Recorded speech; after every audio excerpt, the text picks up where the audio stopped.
मेरी भाभी रोज़ मुझसे 1 किलो मसूर की दाल मंगवाती थी, मगर उस वक्त मैं बहुत हैरान हो जाती जब भाभी उस दाल को बिना पकाए ही अपने बेडरूम में ले जाती और जब बाहर निकलती तो वो लंगड़ा लंगड़ा कर चलती और कहती कि दाल बहुत अच्छी थी। एक दिन भाभी का राज जानने के लिए मैंने अपनी छोटी बहन को भाभी के कमरे में छुपा दिया।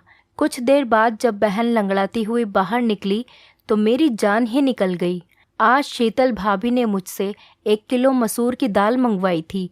मैं जैसे ही वो दाल लेकर घर पहुंची तो भाभी ने थैला मुझसे ले लिया और अपने कमरे में चली गईं। मैं हक्का बक्का रह गई कि भाभी को क्या हुआ। अभी आधा घंटा ही हुआ होगा कि मेरे भैया ऑफिस से जल्दी घर आ गए थे। उनकी तबीयत खराब थी और मैं अपने कमरे में ही बैठी थी। भैया को देखकर मैं जल्दी से उठकर उनके पास आ गई थी। मुझे उनकी चिंता सताने लगी थी, मगर वो बोले थोड़ी देर आराम करूंगा तो ठीक हो जाऊंगा। फिर उन्होंने अपने कमरे में जाने के लिए दरवाज़ा खोलने की कोशिश की तो दरवाज़ा अंदर से बंद था। भैया को कुछ शक हुआ तो भैया ने दरवाज़ा पीट डाला, मगर कमरे से तो भाभी की कोई आवाज़ ही नहीं आ रही थी। भैया ने मुझे घूर कर पूछा, शीतल कहाँ है और दरवाज़ा अंदर से क्यों बंद है? मैं घबरा गई और बोली, भैया भाभी तो कमरे में ही है, शायद उनकी आंख लग गई होगी, हो सकता है भाभी आराम कर रही हों। भाई ने ज़ोर ज़ोर से दरवाज़ा बजाया, फिर बोले, शीतल दरवाज़ा खोलो, जल्दी करो। लेकिन भाभी ने कोई आवाज़ नहीं दी। मैं भैया का हाथ पकड़कर उन्हें बाहर बरामदे में लेकर आ गई और बोली, आप यहाँ बैठ जाइए, मैं दरवाज़ा खुलवाती हूँ। अब मैंने ज़ोर ज़ोर से दरवाज़ा पीटना शुरू कर दिया और साथ ही साथ कहती रही कि भाभी दरवाज़ा खोल दो, भैया आराम करने के लिए घर आए हैं, उनकी तबीयत कुछ ठीक नहीं है। लेकिन अंदर इतनी शांति थी कि कोई हलचल ही नहीं हो रही थी। मैं भैया के पास आकर बैठ गई। उनका चेहरा गुस्से से लाल हो रहा था। मैं बोली, भैया आप मेरे कमरे में आराम कर लीजिए, हो सकता है भाभी सो गई हों। निशा भी तो सो ही रही है ना? भैया ने ना में सिर हिला दिया और मुझसे बोले कि तुम यहाँ से जाओ, तुम भी आराम कर लो। लेकिन मैं भैया के पास ही बैठी रही। तभी भैया के कमरे का दरवाज़ा खुला और भाभी लंगड़ाते हुए बाहर निकलने लगी। भैया एकदम गुस्से से उठे और भाभी पर चिल्लाते हुए बोले, कमरा अंदर से बंद क्यों था? तुम नहीं जानती क्या? मैं अपनी 2 मासूम बहनें तुम्हारे हवाले करके काम के लिए बाहर जाता हूँ। तुम तो हर रोज़ ही यही सब करती होगी। तुमने मेरी बहनों को अपना समझा ही नहीं है। मैं खुद 16 साल की कम उम्र और डरपोक सी लड़की थी। भैया के गुस्से को देखकर मैं खुद ही डर गई थी, मगर फिर भी मैं आगे बढ़ी और बोली, भैया आप गलत सोच रहे हैं। भाभी ने कभी हमको पराया नहीं समझा, वो माँ की तरह हम दोनों का ख्याल करती हैं।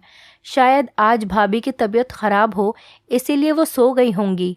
मेरी बात सुनकर भैया ने मेरे सिर पर हाथ फेरा और ख़ुद कमरे में चले गए। भाभी की आंखों में आंसू आ गए थे और उन्होंने मुझे गले से लगा लिया था। वो बोली, शुक्रिया स्नेहा। मैंने कहा, शुक्रिया को मारो गोली, जल्दी चलो भाभी किचन में, चलकर दाल बनाते हैं। भाभी एक पल के लिए परेशान हो गई थी। वो बोली, स्नेहा दाल तो मैंने खा ली है, तुम अपने कमरे में जाकर पढ़ाई करो।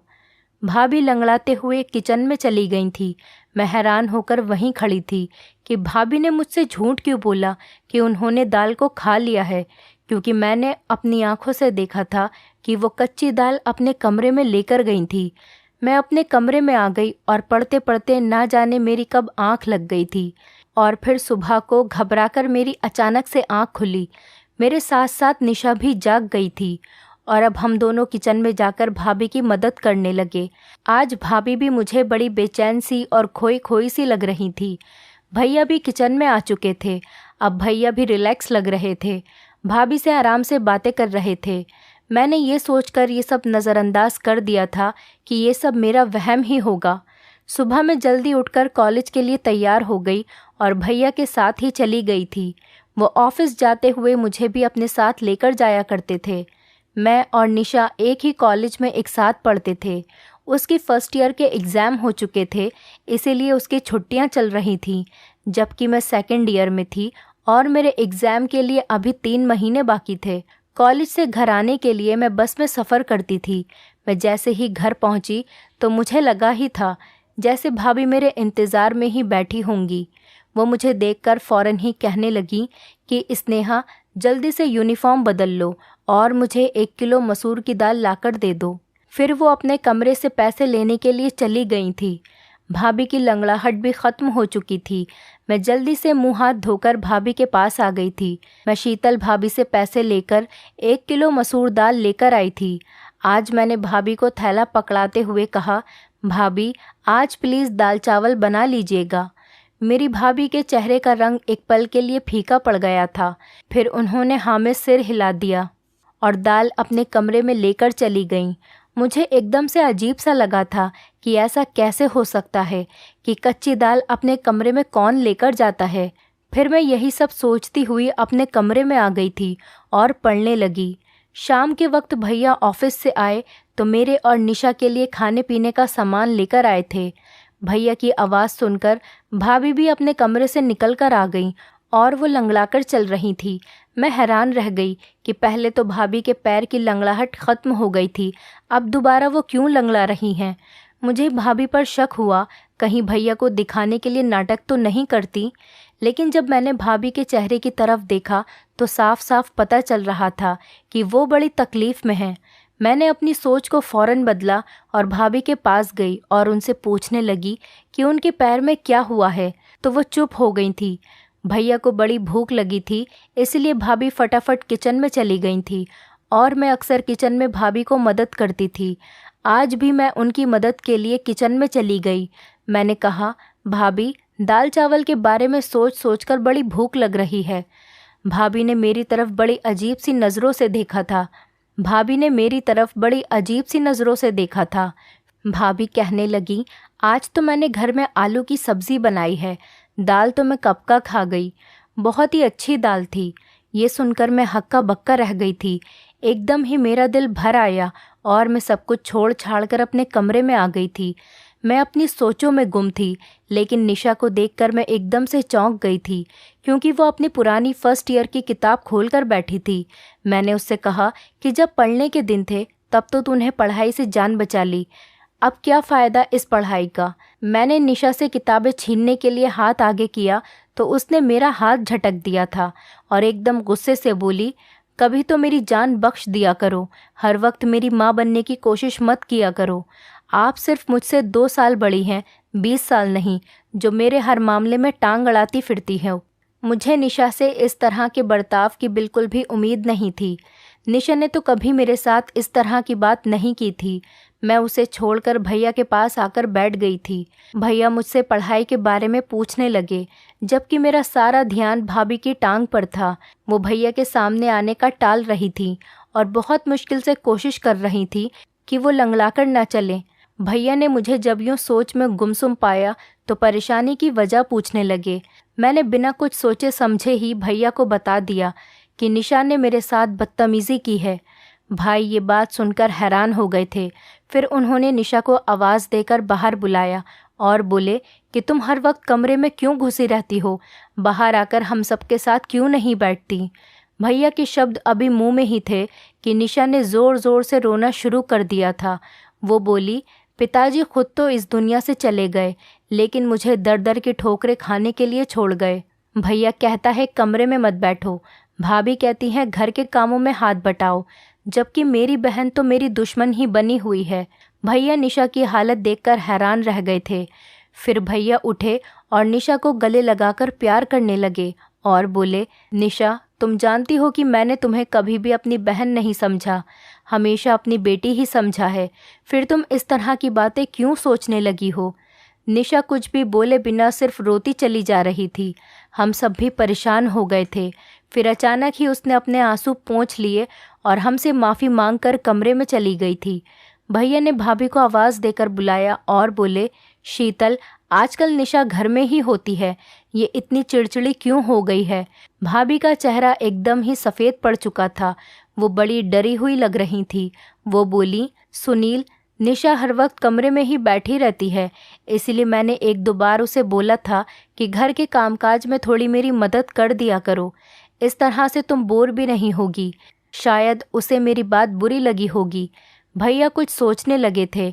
जबकि ना जाने मुझे ऐसा क्यों लगा जैसे शीतल भाभी हमसे कुछ छुपा रही थी। बात सिर्फ इतनी ही नहीं थी, कुछ ना कुछ गड़बड़ तो ज़रूर थी। अगले दिन भैया हमारे कमरे के लिए टीवी लेकर आए, अच्छी अच्छी मूवीज़ ले आए, किताबें और नॉवेल्स भी लेकर आए और लाकर निशा के हाथ में थमा दी थी। और भैया कहने लगे, आज के बाद तुम घर में बोर नहीं होगी। फिर कैरम भाभी के हाथ में दे दिया और बोले, शीतल तुम और स्नेहा कैरम खेल लिया करो। ये देखकर भाभी भी मुस्कुरा गई थी। मैं जब कमरे में आई तो निशा मुझे बड़ी जोश में लग रही थी। स्नेहा, मैं सारा दिन फिल्में देख लिया करूँगी, तुम पढ़ाई में ध्यान लगाती रहना। मेरा दिल भी ललचा गया था। भैया निशा के लिए तो बच्चों वाली फिल्में भी लेकर आए थे। मैं देर रात तक जागकर पढ़ाई करती थी। एक दिन मैं पढ़ाई कर रही थी, तब मैंने भाभी को अपने कमरे से निकलते हुए देखा। वो तेज़ तेज़ कदमों से चलती हुई छत पर चली गई थी। ना जाने इतनी रात को छत पर क्या करने गई थी। मैं तो बड़ी परेशान हो गई थी। मैं पढ़ाई वगैरह सब भूलकर बाहर ही देखती रह गई थी। तकरीबन 1 घंटा छत पर बिताकर भाभी अपने कमरे में वापस चली गई थी। आखिर ये सब हो क्या रहा था? मैं इस फिक्र में घुलती जा रही थी, जबकि मेरा दिल पढ़ाई में नहीं लग रहा था। मैं कॉलेज से जैसे ही वापस आई तो भाभी ने मुझे पैसे थमा दिए और फिर से मुझे 1 किलो मसूर दाल लाने के लिए भेज दिया था। मैं कपड़े बदलने कमरे में गई तो ये देखकर दंग रह गई कि निशा फर्स्ट ईयर की किताबें फिर से पढ़ रही थी। मुझे देखकर वो इस तरह चौंक गई थी और झट से वो किताब सहित कमरे से बाहर निकल गई थी। मैंने सोचा कि पहले भाभी की दाल ला देती हूँ, फिर निशा को तो बाद में देखूंगी। मैं दाल ले आई तो भाभी ने मुझसे थैला ले लिया और कोई भी बात किए बिना वो अपने कमरे में चली गई और अंदर से दरवाज़ा बंद करके कुंडी लगा ली। मैंने सब कुछ नज़रअंदाज किया और निशा की खबर लेने के लिए कमरे में गई तो वो मुझसे कहने लगी, स्नेहा तुम भाभी को ये रोज़ रोज़ दाल लाकर मत दिया करो। उसकी ये बात सुनकर मैं हैरान रह गई कि वो ऐसा क्यों कह रही है। तो मैंने इस पर उससे पूछा, क्यों, क्या हुआ निशा? जल्दी से उठकर वो मेरे पास आई और कान में मुझे ऐसी बात बोल दी कि मेरा सिर चकराने लगा। मैं निशा की बात झुठला भी नहीं सकती थी, क्योंकि वो सारा दिन घर में ही होती थी। उसे तो भाभी के हर काम की बराबर जानकारी होती थी। मैंने निशा को कसम देकर मना कर दिया कि वो फ़िलहाल इस बात को किसी से भी ना कहे।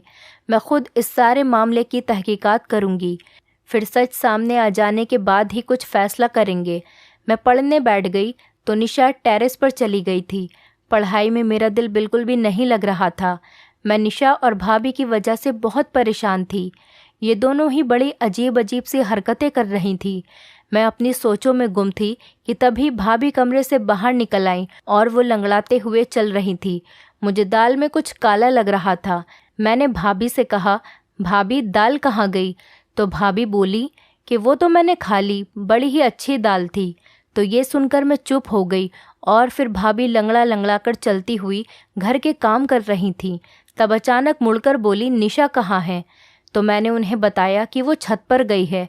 ये सुनकर भाभी के चेहरे का रंग अचानक ही उड़ गया था। वो लंगड़ाती हुई छत की तरफ जाने लगी थी। मैंने सिर झटक दिया और अपनी किताब उठा ली। ये दोनों तो पागल हैं, मुझे भी पागल कर देंगी। लेकिन मेरा दिल पढ़ाई में नहीं लग रहा था। भाभी को छत पर गए हुए बहुत देर हो गई थी। मैं भी उन दोनों के पीछे ही छत पर चली गई। सीढ़ियों पर चढ़ते हुए मैं भाभी की आवाज़ आसानी से सुन सकती थी। भाभी निशा को बुरी तरह से डांट रही थी। निशा के रोने की आवाज़ भी आ रही थी। मेरा दिल अपनी बहन के लिए टूट सा गया था। मैं जैसे ही छत पर पहुंची तो भाभी मुझे देखकर डर गई थी। उन्होंने निशा को गले से लगाया और प्यार से बोली, कैरम नहीं खेलोगी अपनी भाभी के साथ? निशा ने भी अपने आंसू पोंछ दिए थे और ज़बरदस्ती मुस्कुराने की कोशिश कर रही थी। मैं उन दोनों को हैरत से देख रही थी। मैंने निशा का हाथ पकड़ा और उसे खींचते हुए नीचे लेकर आ गई थी। उसे कमरे में लाकर मैंने पूछा, भाभी तुम्हें क्यों डांट रही थी? निशा घबरा गई और बोली, नहीं तो भाभी मुझे क्यों डांटेंगी, बल्कि वो तो मुझसे बहुत प्यार करती हैं। मैं कुछ सोचकर चुप हो गई थी। मैंने कहा, निशा मुझे तुम्हारी मदद की ज़रूरत है। मैं भाभी का राज जानना चाहती हूँ। उस दिन तुमने जो मुझे बात बताई थी वो सिर्फ तुम्हारा वहम था, लेकिन मैं चाहती हूँ कि तुम मुझे असली सबूत ला कर दो। कल जब मैं भाभी को दाल लाकर दूंगी तो तुम उनके कमरे में छुपकर देखना कि वो दाल कैसे खाती हैं और फिर लंगड़ाकर क्यों चलने लगती हैं। मेरी बात सुनकर निशा एकदम से मुस्कुरा गई थी। वो बोली, स्नेहा, मैं तुम्हारा साथ दूंगी। अगले दिन कॉलेज से वापस आते समय मैं अपने दिमाग में सारा प्लान फिट करके आई थी। घर पहुंची तो मैंने भाभी को मेरा इंतज़ार करते हुए पाया था। वो बोली, स्नेहा, जल्दी से दाल लाकर दे दो। मैं मुंह धोने के लिए कमरे में चली गई और निशा को भी समझा दिया कि जैसे ही भाभी को आवाज़ देकर मैं बुला लूँगी तुम उनके कमरे में जाकर छुप जाना। उसने हाँ कह दिया था। मैंने भाभी को आवाज़ दी और कहा, भाभी, दाल अब महंगी हो गई है, थोड़े पैसे और देने पड़ेंगे।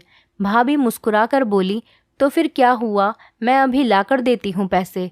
इतनी देर में निशा भाभी के कमरे में जाकर छुप गई थी। मैं दाल ले आई थी। भाभी ने खुशी खुशी वो दाल मुझसे ले ली और अपने कमरे में चली गई। मैं बाहर बरामदे में बेचैन होकर चक्कर पे चक्कर काट रही थी। 1 घंटे बाद भाभी के कमरे का दरवाज़ा खुला और वो लंगड़ाती हुई कमरे से बाहर आ गई थी। फिर भाभी किचन में चली गई तो निशा भी उनके कमरे से बाहर निकल आई। ये देखकर तो मैं दंग रह गई कि निशा भी आज लंगड़ाकर चल रही थी। मैंने निशा का हाथ पकड़ा और जल्दी से पूछा, निशा, बताओ मुझे क्या मालूम हुआ। निशा बड़ी परेशान सी लग रही थी। वो बोली, स्नेहा, मैंने तो तुम्हें पहले ही बता दिया था कि भाभी हमसे छुप छुप कर घर से निकलती हैं, मगर तुमने मेरी बात का यकीन ही नहीं किया था। वो खिड़की बहुत छोटी है, उससे निकलते वक्त पैर में चोट लग जाती है, इसीलिए भाभी लंगड़ाकर चलती हैं। मैं भी उस खिड़की से निकलकर भाभी के पीछे जाना चाहती थी, मगर इस चोट की वजह से मैं वापस आ गई। मैंने निशा को कसम दी कि वो भैया को इस बारे में कुछ भी न बताए। वो बोली, पागल तो मैं हूँ नहीं जो भाई का घर उजाड़ने का सोचूंगी। मैंने निशा को एक किताब दे दी और बोली कि तुम इसको पढ़ लेना। मैं उसका छोटा सा दिमाग दूसरी तरफ घुमाना चाहती थी, जबकि मैं खुद इस दुविधा में फंस गई थी कि भाभी के बारे में मैं भैया को कैसे बताऊं या फिर ना बताऊं। भाभी हमारे साथ तो बहुत अच्छे से रहती थी, मगर वो मेरे भैया के साथ बेवफाई कर रही थी। यही बातें सोचते सोचते मेरी आंख लग गई थी। न जाने कितनी देर मैं सोती रही। जब भैया के चीखने चिल्लाने की आवाज़ आई तब मैं घबराकर उठ बैठी थी। मेरी तो जान ही निकल गई थी। मैं भागती हुई बरामदे में गई तो मैंने भैया, भाभी और निशा को देखा। मुझे लगा निशा ने भाभी की हकीकत भैया को बता दी, तभी तो वो उन पर गुस्सा कर रहे हैं। मुझे देखकर भैया गुस्से से बोले, स्नेहा, मैं तो तुम्हें बहुत होशियार समझता था, मगर तुम भी इसको नहीं संभाल पाई। भैया का इशारा निशा की तरफ था। मैं जल्दी से आगे बढ़ी और बोली, भैया, हुआ क्या है। भाई की आंखों में आंसू आ गए थे। तुम निशा से मुझे ये पता करके बता दो कि छत पर कौन था जो इससे मिलने के लिए आया था। मैं एकदम ही डर गई थी। मैंने ज़ोर ज़ोर से नाम में सिर हिला दिया था। मैं भैया से कहने लगी, भैया, हमारी निशा ऐसी नहीं है, ज़रूर आपको कोई गलतफहमी हुई होगी। भाभी भी आगे बढ़कर बोली, सुनील, आप बिना सबूत इतना गुस्सा ना करें, बच्ची है, सुधर जाएगी। भैया अब भाभी को घूर घूर के देख रहे थे। वो बोले, मैंने शादी के पहले दिन ही तुम्हें बता दिया था कि ये दोनों लड़कियां सिर्फ मेरी बहनें नहीं हैं, बल्कि मैं इन्हें अपनी बेटियां भी समझता हूँ। तुम माँ बनकर इनकी परवरिश करना। इस तरह से पालन पोषण किया है तुमने इनका। मैंने निशा का हाथ पकड़ा और उसे अपने कमरे में ले गई थी। मैंने निशा से पूछा, तुम मुझे सब कुछ सच सच बता दो कि आखिर बात हुई क्या है। वो रोते हुए कहने लगी कि भाभी चाहती हैं कि हम दोनों उनके पति का घर छोड़कर चली जाएं, इसीलिए वो ये सब करके हमें हमारे भाई की नज़रों में गिराना चाहती हैं। मैं बोली, तुम फिक्र ना करो, हमारे लिए गड्ढा खोदने वाले खुद ही उसमें गिर जाएगी। अगले दिन मैं भैया के साथ कॉलेज जाने लगी तो भैया बड़े खामोश से थे। उनकी आंखों में गुस्सा साफ दिख रहा था। मैंने भैया से कहा, भैया, आज आप ऑफिस से आधी छुट्टी लेकर मुझे कॉलेज से लेने के लिए आ जाइएगा। मैं एक हकीकत आपके सामने रखना चाहती हूँ। भैया कुछ कहे बिना ही चले गए थे, मगर ये उनकी मेहरबानी थी कि वो मुझे लेने के लिए आ गए थे। मैंने उनसे कहा कि वो घर से बाहर ही रहें जब तक मैं इशारा करके उन्हें ना बुलाऊं, तभी वो आए। मैं जैसे ही घर गई, भाभी ने दाल का ऑर्डर दे दिया। थोड़ी देर बाद जब मैं दाल लेने बाहर निकली तो भैया आगे बढ़े और बोले, कहाँ जा रही हो? मैंने कहा, बस आप चुप रहें, आज हकीकत आपके सामने आ जाएगी। मैं दाल लेकर घर चली गई तो भाभी ने मेरे हाथ से दाल का थैला ले लिया और कमरे में चली गई। मुझे इसी वक्त का इंतज़ार था। मैं जल्दी से घर से बाहर आई और भैया को अपने साथ घर लेकर गई। मैंने कहा, भैया आप अपने कमरे का दरवाज़ा खोलिए। भैया के पास एक कटर था जिसके ज़रिए से उन्होंने कमरे का दरवाज़ा खोल लिया था। जब हम अंदर दाखिल हुए तो भाभी अंदर कमरे में नहीं थी। उनके कमरे की खुफिया खिड़की खुली हुई थी। भाई ने उस खिड़की से बाहर देखा तो उन्हें भाभी नज़र आईं। वो तेज़ तेज़ चलती हुई कहीं जा रही थीं। भैया भी उस खिड़की से कूद गए थे, जबकि मैं और निशा भी बड़ी मुश्किल से उस खिड़की से उतर पाए थे। हम तीनों भाभी का पीछा करते हुए दूर एक सुनसान सी जगह पर पहुंच गए थे। एक बाबा का घर था जहां लोग ताबीज़ बनाने के लिए आ जाया करते थे। तेज़ तेज़ चलते हुए अचानक जब भाभी ने पीछे मुड़कर देखा तो हम तीनों को देखकर उनके चेहरे का रंग फीका पड़ चुका था। भैया आगे बढ़े और भाभी का हाथ पकड़कर उन्हें घर ले आए थे। भैया के तेवर बड़े ख़तरनाक हो चुके थे। वो भाभी से बोले, शीतल, आज मैंने अपनी आंखों से सब कुछ देख लिया है, तो झूठ बोलने का कोई मतलब नहीं है, मुझे सच सच बता दो।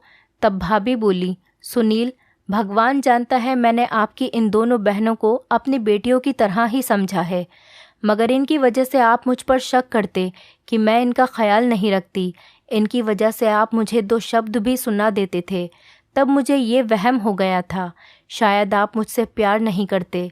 ऐसा भी लगता था कि जैसे आप किसी और से मोहब्बत करते हैं और मुझे तलाक दे देंगे।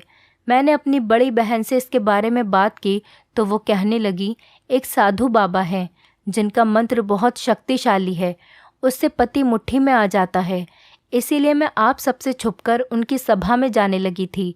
साधु बाबा ने कहा था कि पूरे 30 दिन तक 1 किलो मसूर की दाल पर मंत्र का प्रयोग करना है और वही दाल नहर के किनारे फेंक देनी है।